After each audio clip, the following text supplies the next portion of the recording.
Everyone, আসসালামু আলাইকুম। আশা করি সকলে ভালো আছেন। আজকের পর্বে থাকছে সবচেয়ে সহজভাবে তৈরি বাদামের ছিটকি বা বাদামের বায়ো রেসিপি। তো চলুন বানিয়ে ফেলি। তো এর জন্য আমার প্রথমে বাদাম ভেজে নিতে হবে আর প্রয়োজন উপকরণগুলো নিয়ে নিতে হবে। এরপর আমি একটা প্যানে 1 কাপ চিনি দিয়ে দিব। এরপর আমি পরিমাণ মতো একটু পানি দিয়ে দিব।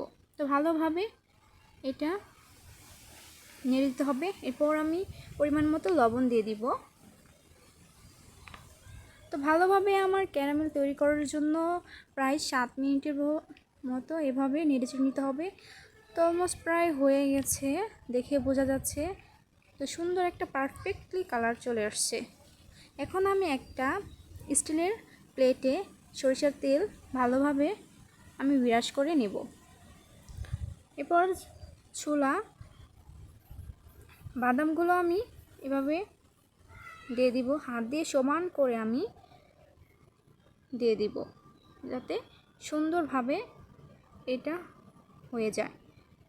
তো ভালোভাবে আমি দিয়ে দিলাম সমান করে। এখন আমি ক্যারামেলটা হয়েছে কি না দেখব। তো একটা বাটিতে আমি পানি দিয়ে দেখে নিব। তো সুন্দরভাবে হয়ে গেছে। তো এখন আমি ক্যারামেলটা বাদামের উপরে দিয়ে দিব এভাবে।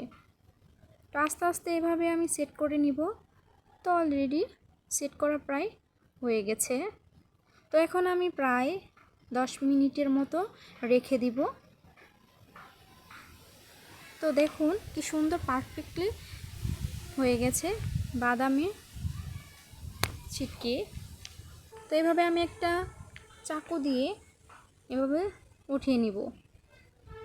এরপর পিস পিস করে আমি কেটে নিয়েছি। তো কি সুন্দর মুচমুচে হয়েছে দেখাই যাচ্ছে।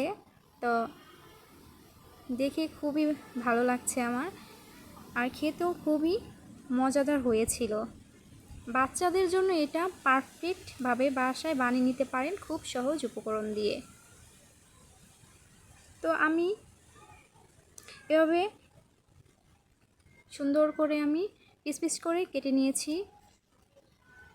তো কি সুন্দর হয়েছে দেখতে, খুবই ভালো লাগছে। তো এভাবে যদি কেউ বানিয়ে নিতে চান তাহলে খুব সহজ উপকরণ দিয়ে বাসায় বানিয়ে নিতে পারেন দোকানের মামাদের মতো। তো সবাই ভালো থাকবেন, সুস্থ থাকবেন। আবারও চলে আসবো নতুন একটি রেসিপি নিয়ে।